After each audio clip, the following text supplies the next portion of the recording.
काही जणांचं असं स्वबळावर किंवा मग युतीसोबत महायुतीसोबत अशा प्रकारचा काही विचार झाला आहे या सगळ्या बैठकीमध्ये? या बाबतीमध्ये सर्वस्व अधिकार साहेबांचेच आहेत, पण म्हणूनच साहेबांनी आपल्या सगळ्या सहकार्यांना विश्वासात घेऊन नेमकं काय करायला पाहिजेत याची माहिती जाणून घेण्याचा प्रयत्न केलेला आहे आणि त्याच्यातूनच आता ते नेते मंडळींसोबत चर्चा करून पुढचा निर्णय घेतील. अमित ठाकरेंनी पत्र देखील दिलेलं आहे की घरचा महाराष्ट्र माझा प्रत्येक शाळांमध्ये महाविद्यालयांमध्ये आणि शासकीय कार्यालयांमध्ये लावण्यात यावं असं पत्र मुख्यमंत्र्यांना. अत्यंत चांगली सूचना आहे आणि ते महाराष्ट्र गीत आहे, तर त्या महाराष्ट्र गीताचा सन्मान महाराष्ट्राच्या शाळेमध्ये व्हावा अशा प्रकारची त्यांनी केलेली अपेक्षा ही अभिनंदनास्पद आहे.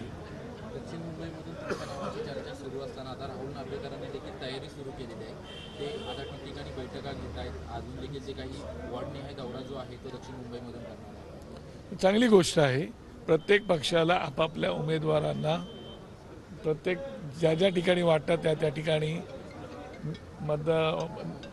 उमेदवार म्हणून सांगण्याचा अधिकार आहे आणि त्याप्रमाणे पक्षप्रमुख जसा निर्णय घेतील तशा प्रकारचा तो निर्णय होत असतो.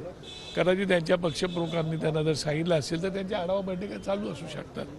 महायुतीसोबत जाण्याचा लवकरच निर्णय होईल आणि ज्या प्रकारे तुम्ही स्टेज शेअर केलं होतं मागील एका कार्यक्रमामध्ये, भाजपचे नेते त्या कार्यक्रमामध्ये होते आणि आज या बैठकीमध्ये सुद्धा म्हणणं सुद्धा जाणून घेतलेलं आहे. तर म्हणणं सुद्धा हेच आहे की एखाद्या व्यासपीठावरती आम्ही जाणं ह्याचा अर्थ युती होते असं होत नाही.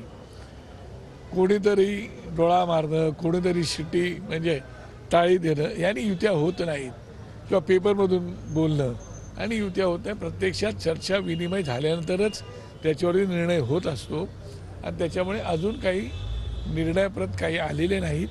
परंतु पाहू भविष्यातली वाटचाल ही एकंदरीत साधारण एक विचारधारा असलेल्या माणसांच्या सोबत होत असते आणि त्याच्यामुळे मनं जुळली पाहिजेत, विचारधारा जुळली पाहिजेत, भावना जुळल्या पाहिजेत आणि कार्यकर्त्यांची आपसामधली मतंसुद्धा जुळली पाहिजेत.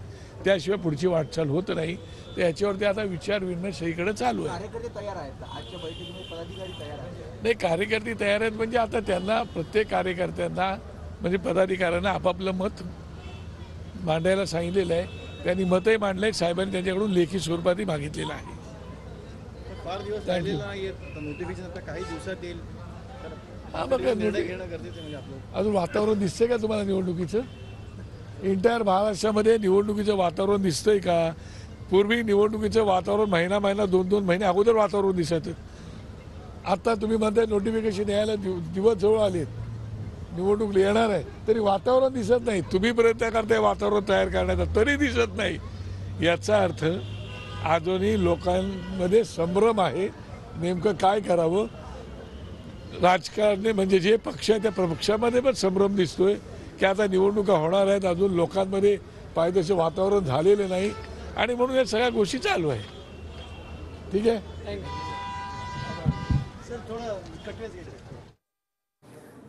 तर कुणाला टाळ्या देऊन डोळा मारून युती होत नाही असं बाळा नांदगावकर यांनी या ठिकाणी म्हटलेलं आहे.